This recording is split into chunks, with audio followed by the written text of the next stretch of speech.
G'day, welcome back, Ian, again from learnpracticalgis.com. As you of course know, when is this guy going to start showing us some maps? I bet you've been thinking, and you've probably all been on the edge of your seat, and now's the time. We're going to open a vector map. Now, what's a vector map? I explained that in one of the posts that I have sent you. But if you have forgotten that, what we're talking about is we're talking about points, lines, and polygons. We're talking about things like power poles and rubbish bins for points.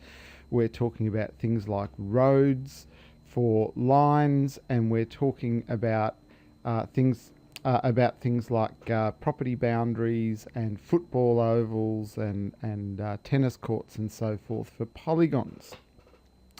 Okay, these are three very, very simple constructs, but very, very powerful. We're going to do this in a vector map. These are vector map constructs we're talking about. So what we do is we come here to this menu at the top here that basically says if, and it doesn't say anything, it's open map, add vector layer anyhow. My screen capture software seems to prevent some of these things from coming up. Okay, we are going to browse for the data set when we come to here, and we're going to click on this file called cadastre.shp.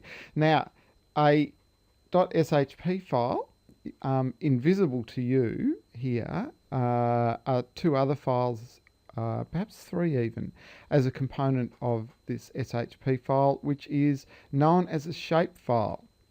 And these shape files have a database component, and they have a mapping component, they have a projection component often, and I'm not sure what the last file's for. It's probably, in fact, it'll be just to join the mapping component and the database component together.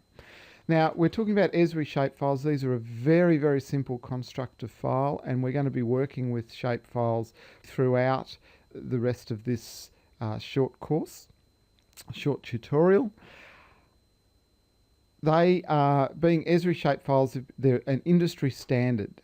Anyhow, they're very, very simple. They don't hold information like the line colors. They're non-topological. And topological files are a bit more of a sophisticated sort of a format. They're ones where the individual lines know what is either side of the line. They know that Mr. Smith owns a property on one boundary and Mrs. Smith or Mrs. Jones owns one on another boundary, and so forth. Shape files are a far more simple construct than that, but that's fine. It doesn't matter for the sort of work we're doing. We're just showing you very simply how to work in a geographical information system. Now, just a reminder, we're looking in that directory or that folder that you extracted from that file that you downloaded.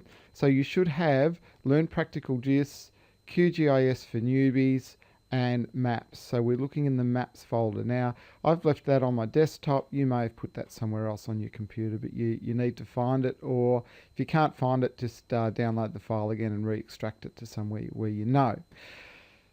Okay, Esri shape files are one of many files that you could download. Map info files are a very common format that I'm familiar with. Some of these I'm not really familiar with. MicroStation is something I've dealt with a fair bit. I come across the Atlas files occasionally. Comma separated values is something that are very, very important. Geographical markup language I think is becoming a bit more common. KML, this is what, which is keyhole markup language. This is what Google Maps uses. A lot of these are fairly new formats, and some of them are pretty old. All the ArcInfo formats are quite old, DXF's quite old, and so forth. So the point is, there's a whole bunch of vector formats that you're likely to find around the web, and QGIS is more than likely able to bring any format that you can throw at it into it. And if not, It's not going to be too difficult to find, hopefully, too difficult to find a converter that will bring it into one of these formats, so you can bring it in. Anyway, we're looking at the cadastre. And cadastre is, of course, a French name for property boundaries. And off we go. Okay, so this has brought this in as a default color of pink because there's once again, no coloration recorded with the shapefile. In other places, in other videos, you may have seen this as blue or different colors. So anyway, we have now brought our first vector file into QGIS. It is turned up in the map window, and we have, and it's shown up in the layers window as well. And we're going to look at the layers window and a whole bunch of other stuff associated with this in future videos. In the next video, I want to talk about doing some initial interpretation just by looking at this map. Okay, till then.